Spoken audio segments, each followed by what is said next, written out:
जोधपुर दौरा। जोगाराम पटेल ने गहलोत के बयान का जवाब दिया है। गहलोत ने शेखावत के माता पिता को बदनाम किया। यदि कोई दस्तावेज है तो सार्वजनिक करे। जोगाराम ने कहा, कोर्ट में जो दस्तावेज पेश किए गए, मेरी जानकारी के अनुसार उसमें शेखावत व उनके परिवार का नाम नहीं है।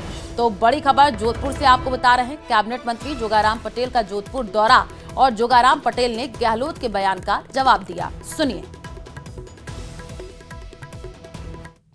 जोधपुर के जायजन में राजस्थान के पूर्व मुख्यमंत्री, केंद्र में पूर्व मंत्री, इंडियन नेशनल कांग्रेस के अध्यक्ष ने कहा था कि कांग्रेस और हमारे पास ऐसे सोर्सेज आ रहे हैं, इतला मिल रही है कि भाजपा में कोई अंदरूनी खींचतान है और कुछ भजनलाल जी को हटाने का कार्रवाई हो रही है। मैं उनको सावधान करता हूं। मेरा आपकी मार्फत सबसे निम्रता से निवेदन है, उसका जवाब भाजपा वालों ने तो बहुत मर्यादित भाषा में कहा है। हम भाजपा एक अनुशासित पार्टी है, हमारे यहाँ 5 साल के लिए मुख्यमंत्री बनता है और हमारे यशस्वी मुख्यमंत्री जी, प्रधानमंत्री और प्रदेश और देश के नेतृत्व से और भी मुख्यमंत्री अगली बार भी बनेंगे। लेकिन इंडियन नेशनल कांग्रेस के अध्यक्ष आदरणीय गोविंद जी टोडरा ने इसका सही पूरा जवाब दिया और उन्होंने कहा है कि अशोक जी के पास कोई सपूंगा होगा, लेकिन भारतीय जनता पार्टी के मुख्यमंत्री भजनलाल जी 5 साल तक कार्य करेंगे। अब उनको विचार करना चाहिए कि वो जो बात कहते हैं स्वयं उसकी पार्टी के लोग और यहाँ तक इंडियन नेशनल कांग्रेस का अध्यक्ष किस रूप में लेते हैं। मेरा उनसे नम्रता से निवेदन है कि सुर्खियों में रहना बंद करें। और इसी बीच जोधपुर से बड़ी खबर है। स्ट्रीट डॉग से परेशान है महापौर दक्षिण वनिता शेठ का बयान सामने आया है। मैं खुद स्ट्रीट डॉग से परेशान हूं, उनकी तरफ से ये कहा गया है। रोजाना लोग शिकायत लेकर के आते हैं। महापौर ने ये कहा है, अब एनजीओ के साथ बात हुई है, जल्द इस समस्या का समाधान निकालेंगे, महापौर ने ये कहा है। तो जोधपुर से ये बड़ी खबर आपको बता रहे हैं, जहां पर स्ट्रीट डॉग से महापौर खुद परेशान है। महापौर दक्षिण वनिता सेठ का बयान सामने आया है। उन्होंने कहा कि मैं खुद स्ट्रीट डॉग से परेशान हूं, रोजाना लोग मेरे पास शिकायत लेकर के आते हैं, अब एनजीओ के साथ बातचीत हुई है, जल्द इस समस्या का समाधान निकालेंगे। सुनिए।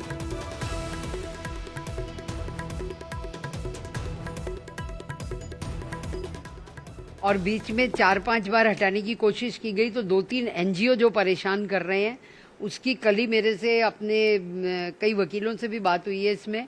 और इसमें यह है कि जो बीमार हैं उसको हम जल्दी, और जो काट रहे हैं, अब वो ये कह रहे हैं कि जो काटते हैं बस उन्हीं को ले जाओ, तो ये तो वहाँ पे जाके जो पकड़ने जाते हैं वो चिन्हित नहीं कर सकते। पर जल्दी ही इसके लिए एक ड्राइव चलाएंगे और हम इनको पकड़ने की हटाएंगे, क्योंकि लोगों को बहुत काट रहे हैं। और अभी बीच में 2-3 बार आया है कि किसी को काटा भी, जिसने एक नाले से निकाला। दौसा से बड़ी खबर है। मूसलाधार बारिश के बाद सड़क बह गई है। दौसा के नांगल चापा से सुरवाल मार्ग की सड़क टूट गई है। कुछ घंटे तो सड़क के नीचे होकर के तेज बहाव निकलता रहा और उसके बाद सड़क ही बह गई। सड़क टूटने से अब सुरवाल ढाड़ी का नांगल चापा से संपर्क कट गया है। तो बड़ी खबर आपको बता रहे हैं दौसा से, जहां पर मूसलाधार बारिश के बाद सड़क बह गई है। दौसा के नांगल चापा से सुरवाल मार्ग की सड़क टूटी है। तस्वीर आई है जो कि आपको स्क्रीन पर दिखा रहे हैं। और कुछ घंटे तो सड़क के नीचे होकर के तेज बहाव निकलता रहा और उसके बाद सड़क ही बह गई। सड़क टूटने से अब सुरवाल ढाड़ी का नांगल चापा से संपर्क कट गया है। खान मंत्रालय का रेटिंग पुरस्कार समारोह, सीएम भजनलाल पुरस्कार समारोह में मौजूद है। क्या कुछ कह रहे हैं, सुनिए। वालों को सम्मानित करने का भी है। ये खनन को न केवल आर्थिक प्रगति का आधार बनाता है, बल्कि प्रकृति, पर्यावरण और समाज के प्रति हमारी जिम्मेदारी को भी बताता है। यशस्वी हमारे देश के प्रधानमंत्री श्री नरेंद्र मोदी जी का कहना है कि आज भारत दुनिया के सामने एक उदाहरण प्रस्तुत कर रहा है। अर्थव्यवस्था, परिस्थिति की दोनों एक साथ चल सकते हैं, आगे बढ़ सकते हैं। भारत ने यह रास्ता चुना है। खान मंत्रालय भारत सरकार द्वारा शुरू की गई स्टार रेटिंग इसी भावना का विस्तार है।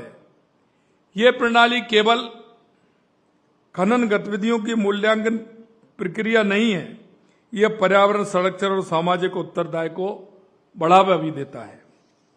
मुझे खुशी है कि इस प्रणाली के तहत खनन पट्टों के प्रदर्शन को वैज्ञानिकता, सतत विकास, जल प्रबंधन, वृक्षारोपण, सामाजिक उत्तरदायित्व जैसे महत्वपूर्ण मापदंडों पर आंकना शुरू किया है।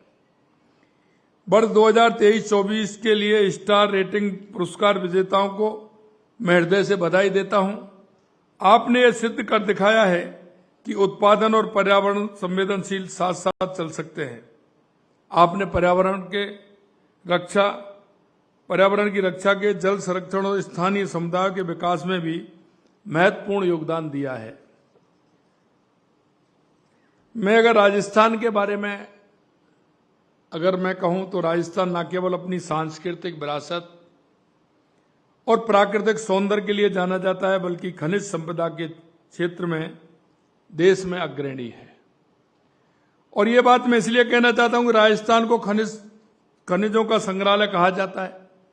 राज्य में लगभग 85 प्रकार के धात्विक और अधात्विक खनिज उपलब्ध हैं, जिनमें से लगभग 57 खनिजों का दोहन किया जा रहा है।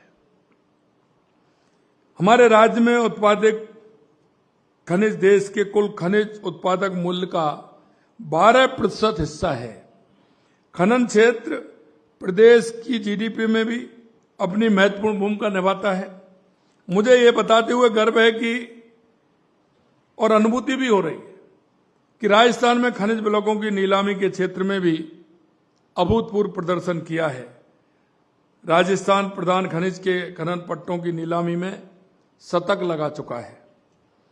इसके अलावा अप्रधान खनिज के 960 एवं क्वारी के 137 प्लॉटों का सफलतापूर्वक नीलाम की जा चुकी है। मैं बताना चाहूंगा कि संपूर्ण भारत में जहां भारत खनिज के 500 ब्लॉक ही आवंटित हुए हैं, वहीं अकेले राजस्थान ने देश के 20% से अधिक यानी 100 से अधिक ब्लॉक आवंटित करने का कीर्तिमान भी बनाया है। हमारी इस उपलब्धि के लिए भारत सरकार के खान मंत्रालय ने 20 जनवरी 2025 को कोडार्क, ओडिशा में आयोजित राज्य खनन मंत्रियों के तीसरे सम्मेलन में खनिज ब्लॉकों की नीलामी में अनुकरणीय प्रदर्शन के लिए राजस्थान को प्रथम पुरस्कार से सम्मानित भी किया है।